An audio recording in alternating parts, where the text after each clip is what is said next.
Part 2। जो देवी प्राणियों में मातृ रूप में स्थित है, जो उनको बारंबार नमस्कार है, उनको बारंबार। जो देवी प्राणियों में भारांति रूप में स्थित है, उनको बारंबार नमस्कार है। जो देवी इंद्रियान स्वर्ण अनुष्ठान देवी में अवतार है, उनको बारंबार नमस्कार है। जो देवी उन व्यक्तियों को बारंबार नमस्कार है। जो देवी चैत्य रूपेण में व्यापक है, उनको बारंबार नमस्कार है। जो देवी पुनः काल में अपने अधिष्ठिति प्राप्ति होने के देवताओं के उनके स्तुति तथा देवराज इंद्र के बहुत निवेदन कर जिनका सेवन किया है, वह कल्याण का ही साधन भूत ईश्वरीय हमारा कल्याण और मंडल करे तथा सारी अपारियों का नाश कर डालें। उधर दैत्यों के सताते हुए हम देवता भी परमेश्वरी इन समय नमस्कार करते हैं तथा जो शक्ति से निपुण पुरुषोत्तम स्मरण करने जा रहे हैं, उनके संपूर्ण विपत्तियों के नाश करते हैं। वे जगदम्बा हमारा का संकट कर हटे। ऋषि जी कहते हैं, राजा जिन प्रकार हम देवता यश की स्तुति कर रहे हैं थे, उस पर पार्वती देवी सनक ने जल में स्नान करने के लिए वहां आई। उन सुंदर भाव वाली भक्ति देवी को देवताओं ने पूछा, आप लोग यहाँ किसकी स्तुति करते हैं? तब उन्होंने शक्ति कोष से प्रकट हुई शिवा देवी बोली, शुभ दैत्य से निष्कृत और युद्ध में निशुभ पराजित हो जाए यहाँ एकत्रित हुए थे। समस्त देवता को यह मेरी ही स्तुति कर रहे हैं। पार्वती जी ने शंकर शरीर कोष से अंडुका प्रादुर्भाव हुआ था, इसके लिए समस्त लोगों से कौशिकी ये कही जाती है। कौशिकी के प्रकट होने के बाद पार्वती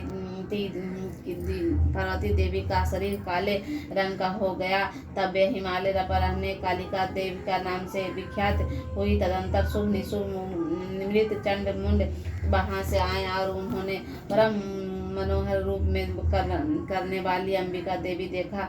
फिर वे शुभ के पास जाकर बोली, महाराज एक अत्यंत मनोरमा स्त्री है जो आपकी दिव्य कांति से हिमालय को प्रकाशित कर रही है। वैसा उत्तम रूप कहीं नहीं किसी ने देखा होगा। उस असुरेश्वर आप पता लगाइए वह देवी कौन है और उन्हें ले आइए। स्त्री ने जब रत्न का उसका प्रत्यक्ष अंड बहुत ही सुंदर है और तथा वह अपने श्री अंडों के प्रभाव से सन्मुख दिशाओं में प्रकाश फैला रही है। दैत्य राजा भी यह हिमालय की ही मौजूद हैं।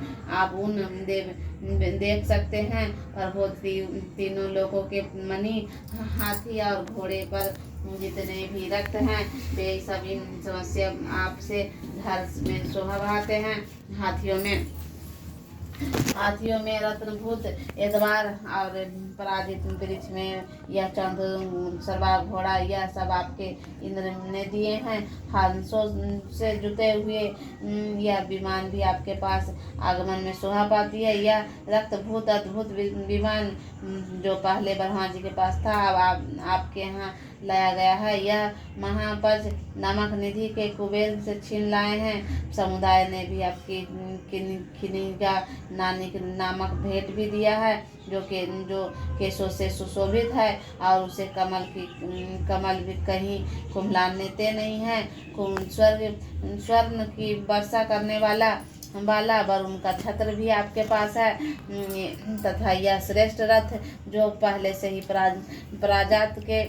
प्राजापत के अधिकार में था अब वे आपके पास मौजूद है। दैत्य ने मृत्यु से उत्करण नाम वाली शक्ति भी आपसे छीन लिया है। वे वरुण पास और समुद्र से होने वाले इस प्रकार रक्त आपके भाई निशुभ और अधिकार हैं। अग्नि में स्वतः शुद्ध किए हुए वे वस्त्र आपकी सेवाओं में पाती हैं। दैत्य तथा इन सभी रत्न में एकत्र कर दिए जाए तो फिर भी स्त्रियों स्वरूप कल्याणमयी देवी हैं, उन्हें आपको क्या नहीं अपने अधिकार में कर सकते हैं। ऋषि जी कहते हैं, चंडमुंड यह वचन सुनकर शुभ ने दैत्यों को सुग्रीव को दूत बनाकर देवी के पास भेजा और कहा, तुम मेरी आज्ञा से क्या अपने सामने ये बातें कहकर और ऐसा उपाय करना जिससे प्रसन्न होकर बस शीघ्र यहाँ चली आए।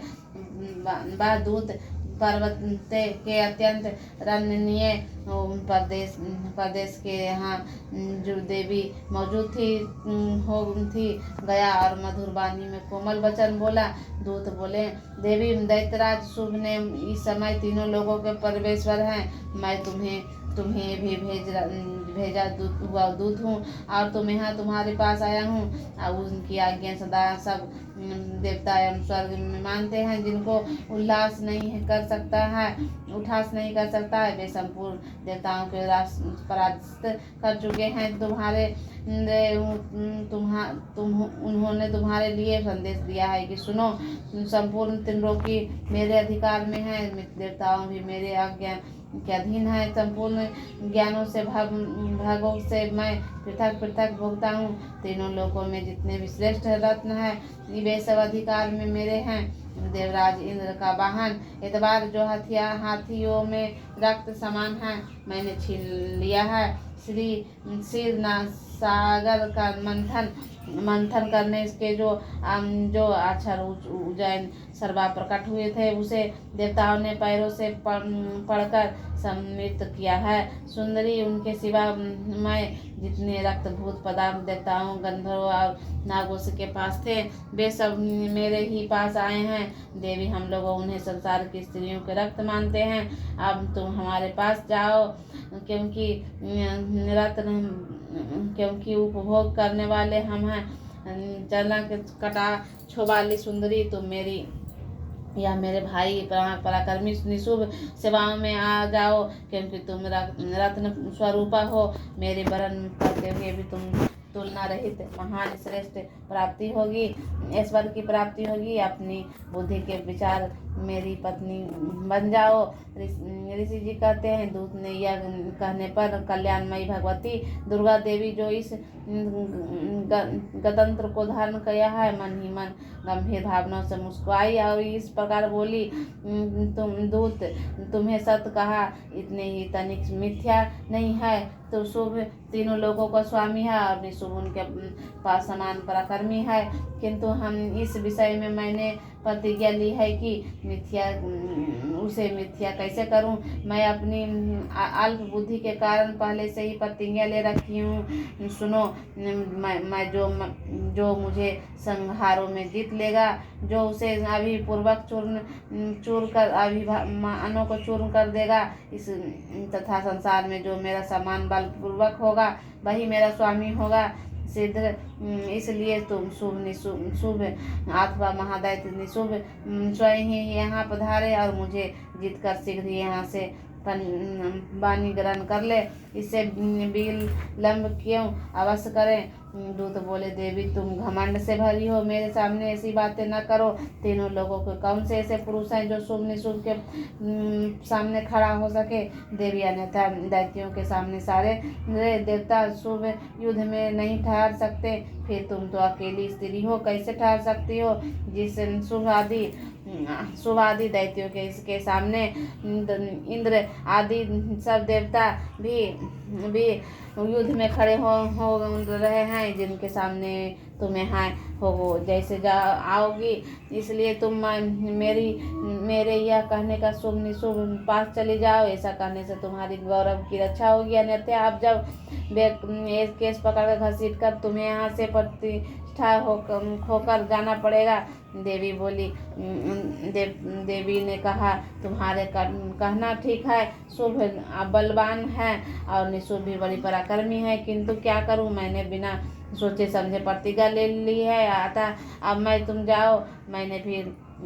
मैं तुमसे जो कुछ कहा है वह सब दैत्यराज आदर पूर्वक कहना, फिर वे उचित पड़े सो करो। जय माता दी।